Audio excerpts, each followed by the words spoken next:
Hi, everybody. I'm grateful for Dr. Hernandez today. She's actually a recently accepted candidate. Dr. Hernandez originally is from Cuba, and she came to Florida and she graduated in 2014, came to Florida after a couple of years, worked here, became a DA, became a hygienist, and then applied to Caapid. And I was fortunate that I got to talk to her, her husband, and I was a part of her journey in the admission process. I was working with her through the fellowship program.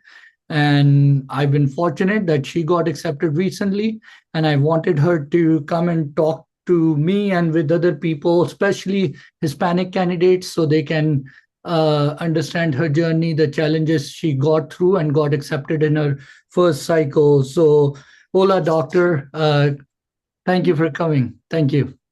Hola, doctor, ¿cómo está? How are you today? I'm Thanks doing for good. having me today. Good, good. The people who are watching, you will laugh at this. Before we started recording, I was trying to learn some Spanish these days, so I was discussing, and it was really funny. But first of all, Doc, thank you very much. I'm very grateful to you and your husband.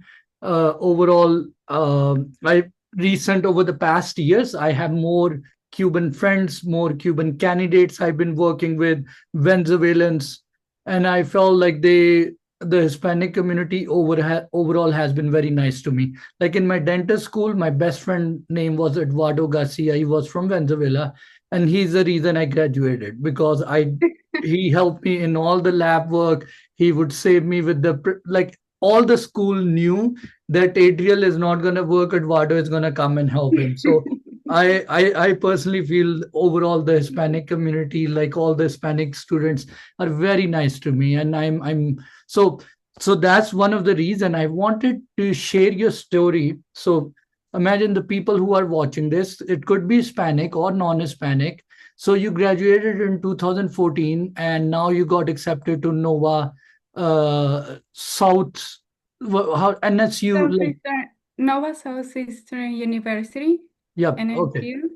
Yep, which is 38 months long. So tell us about a little bit about your process about coming from Cuba and what did you have to do in order to get adjusted and become a hygienist up here? Okay, thanks for having me today. Hello, everyone. My name is Navis Hernandez. I graduated in Cuba in 2014, as you are explaining. I'm, as many Cubans, I moved to Ecuador, work as a dental assistant in Ecuador for around 9 months. And in 2015, I moved to US. There was about 7 years gap where during which I worked different roles as an RBT, that is a registered behavior technicians, medical coder biller, also as a home health aide. And over all of this, I also was learning English, which has been a big challenge for me. Well, you're doing a great job, Doc. And so, since you mentioned you work different jobs, and I have friends who went through the same process, and language is the biggest barrier. Like, you know it, I know it. Like, for especially for Cuban candidates who come to Miami or to US anywhere, first thing is they the most problematic thing is to learn everything in English first.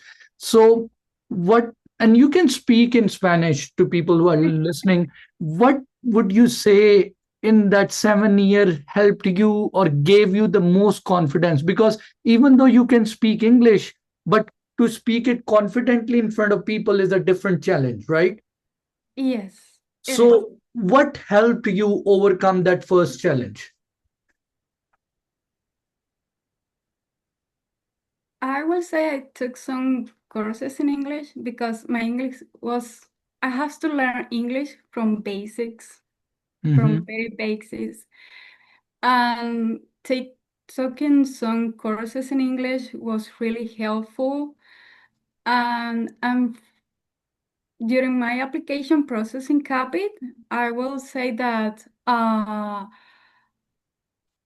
working with you was really a key during this process because it helped me to be organized, to build my confidence during my preparation with you for the interview part was really, really, really helpful during my interview. So and before that time, when you started working as a dental assistant and then you became a hygienist, how tough was it for you to work as a dental assistant and then pass the hygiene exam? Was it tough for you? Yes, it was really tough because I got my license as a dental assistant in 2023. I Hmm. had to work full time. During this time, I also had to study for my IMBD. I passed my IMBD in 2024. At the same time, after that, I took TOEFL many times. Hmm. And in the same year, in 2024, I got my license as dental hygienist. I have been working as a dental hygienist since 2024. Okay. And what was your TOEFL score, the highest one you got? 96, 96. That's a good number. The reason I'm asking this because I tell people that they Mhm. don't expect Hispanic candidates or Ukrainian to have the same number of score that an Indian candidate would have. Because in India or Pakistan, English is normal, right? Because it was a British colony. So even if it's in the 90s for a Hispanic candidate, it's still good enough to get accepted. So when you were applying to school, I remember you wanted to stay in Florida and NSU was your like favorite school where you wanted to be. So did you visited the school before or did you create any connection or anything like that? Oh, yes, I was there two times previously. Uh, the first time was when 7 years ago, Hmm. and I met with an advisor. She explained me all the process. At that time, the program was here in Fort Lauderdale. It's very Hmm. close to Hmm. Miami. Um, but I wasn't able to get my documentations to pass my Exams and MPD mhm. because in Cuba it's very difficult to have Documentation any sent. document, yes, any document from a school or from the government. It's kind of Yes. difficult. And 2 years ago, I was again in NOAA. Mhm. And I met with Calvin. Calvin is one of the people from admissions, from one of the advisors also. I Mhm. was talking to him. He explained me that the program was moved to Tampa because they expanded shares. Mhm. Created. Uh, Mhm. yes. That's mostly like he explained me many things about the program, but that time was during COVID, Mhm. and they don't have any preceptorship or In like some. person. Yep. So Yeah. how was your interview, Doc? When you gave interview at NSU, how was that? What kind of questions did they ask you? Uh, the interview is the it was a 2-day process, right? Mhm. The first day you have in the morning we have two lectures about the preparations. It was really, really helpful for me because it was in details about the criteria they want us to focus on. Mhm. And in the same day, on the afternoon, we have like 4 hours on the lab to practice on the Right. chair. And during this time, they call one by one to have the personal interview. Mhm. The personal interview, thanks to you, thanks to the preparation that I have with you, uh, I was very confident. There were mostly about questions that like the same kind of question. Tell me about yourself, tell me a weakness and a strength. There wasn't some questions that, like new type of question, like how do you communicate with your patient if you have any kind of problem communicating with your patient. Mm-hmm. But I think that was like my strongest part during this whole process, Mm-hmm. because my mentor Adriel told me Okay, when okay, wait. Let me tell people. Dr. Hernandez's husband name is also Adriel. I talked to him, and that's usually funny when I talk to her. I'm like, "How's Adriel?" And it's not a very common name as far as I'm concerned. So usually we laugh whenever she says Adriel. but as I was telling you, the interview was very good, very good. I remember you when you told us, read the room, read Mhm. your interviewer. Yes, read. How how, how is a conversation, no? And I felt so calm during this time, like I couldn't say how many times I can recall all the things that we were practicing previously during the interview. I remember he asked me about a specific question. I think that was the key during my interview. He asked me about if I have any problem communicating with my patients. And I was explaining, like the first thing is I will meet all the patient expectation from the treatment, explaining each step. And I know that in this moment, when you see that the person is like agreeing with you during the Mhm. interview, was a relief not to So have here's this a kind of. question. A lot of time when I'm working with Cuban candidates and even non-Hispanic candidates, they are very worried, oh, my English is not good enough. And I tell them, they know your English already. Do not worry about your English. They are actually trying to see what kind of a person you are. So from your experience before the interview, you were worried about more about the English. But when Yeah, you went in there, you realize it's more about creating a connection with the other person. yes, So, that's right. what would be your advice to people who are worried about their English but have interviews coming up? I will say if you have the opportunity to work with a mentor, to work with an advisor, and be prepared for the questions. Be prepared for big confidence during the interview will be my advice.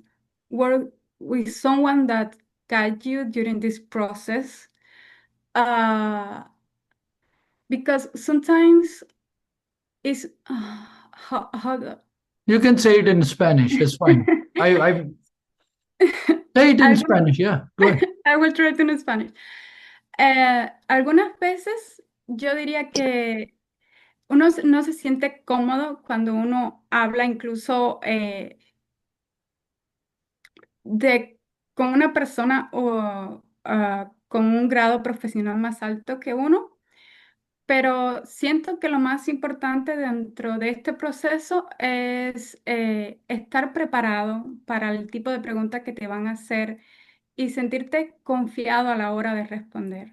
Having some confidence to the time you answer your questions. Makes sense. Okay. So overall, people who don't know, not only was fortunate, like throughout her journey, I was part of she was part of the fellowship where we worked on the personal statement, the application, resume, all of that, and I was super like happy that she actually got accepted to NSU. I knew she would get accepted somewhere, but the good part was that you live in Florida, you got accepted in Florida, so you don't have to move around a lot. And that's actually a very good opportunity. So, Doc, just to be respectful of your time, So, what other advice would you give to people who are just starting this process, who are preparing for Caapid, who are trying to give TOEFL even right now? And I would say if you have to speak in Spanish to them. But what advice would you give to these people right now? I will say that be prepared financially and also mentally for the process. Es- Estén preparados tanto financieramente como mentalmente para el proceso. There are a lot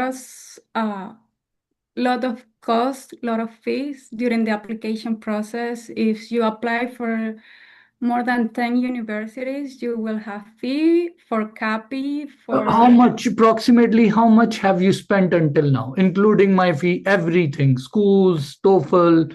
What would you say, 20,000, 30,000, 20K, like 20, 20? 25 maybe. It, So, is I include my IMBDE, my dental hygienist mhm. license. In Florida, you have the opportunity to get your certification on anesthesia also. So it's kind of expensive, but it What's gives it? you a lot of experience and hands-ons on the job training, And you you know. get more jobs too when you have anesthesia license. People want to hire you. So my advice to people, if you're somebody in Florida or live nearby and you're applying for Capit or you just came in here, my advice to everybody is get your hygiene license, because with the hygiene license, at least you can make what 30, how much approximately on average, 40, $50 they make at in Florida right now on Well, average. I'm not an asking. average is difficult to say because Miami, the hourly rate can range from 25 to 30, 40. uh, But in other cities, if you move a little bit more up, farther. it will be 45 to 60. Yeah. So overall, if you live in Florida, Tampa, Orlando, and you want to Mm, have some money, my suggestion is get the hygiene license. Make yes. it like I know somebody who worked for 5 years as a hygienist, and then they moved to a residency in Ohio. So their hygiene license got transferred because they worked for 5 years. So they got Ohio's license as well. So at least during your, for example, you on your weekend, you can go and do hygiene work and make a little bit money, right? Yes, Even though that's the right. schools don't tell the school because they won't like it. But the point is, you have a license in your pocket and you can make some extra money once in a while when you need to. So, Doc, except for this, before we end this call, and I'm grateful for your time. And in Spanish, we would say gracias por si tiempo, right? Something like Yes, that, that's right? right. Yeah, I'm trying. I should have learned it earlier. I have so Yes, many Spanish but friends. I should you're have. doing great. Lo está haciendo muy bien. Thank you. So, what would be your last advice? And I want you to speak in Spanish to people who are listening to you. What word of encouragement? I've known one thing. My Cuban friends, including Venezuelans as well, overall are very hardworking people. Like they are like one of the, like you worked all jobs to get where you are, and you still are very happy about it. You're happy in life, you're lively, you can connect with people. What happened with other people I've seen, because they have done so many jobs, it takes away their happiness. And it's very sad when I talk to, I have a lot of people coming from different cultures, and some culture, like when you work so hard and the culture is very hard, it's like everybody's very tough, you become more and more callous, hardened. I've seen my friends or people that I've seen from Cuba and other Hispanic countries, like even after working so hard, they are still enjoying life. They like, that's the good part that I've observed. So what would be your last advice to all these people? And I would encourage you to speak in Spanish so you can connect to them. Mi último consejo para para todas las personas que están aplicando durante este proceso es no te rindas, never give up, no te rindas, continúa con el proceso y si está entre tus posibilidades, ten un buen mentor, ten una buena persona que te guíe. Yo tuve el privilegio de trabajar con el doctor Adriel y para mí fue clave durante este proceso. Y eso, ¿sabes? Como continúa luchando por tus sueños. Fight for your Gracias. dreams. Gracias. How do you say never give up? Nunca te rindas. Nunca te rindas. Okay, I'm gonna listen to it later on again. Well, thank you, Doc, and I hope people who are listening to this, they get encouragement to become. If you're nearby Miami or Florida, I mean, go for the hygiene license, work hard, make some money. TOEFL is gonna kick your butt. All right, TOEFL Yes. is not gonna be easy for you. Don't worry, just stick to it. Get the classes, get the coaching, keep working on it. And later on, if you need help with the Caapid process, whether it's fellowship, whether it's interview, whether it's personal statement, you can always reach out to me. And hopefully in future, I'll see you in a more meaningful video. Meanwhile, thank you, Dr. Hernandez, at this time, giving me time. Gracias. Gracias por tenerme, doctor. It has been really a privilege for me to work with you. Ha sido Same realmente here. un privilegio. Same here. Thank you.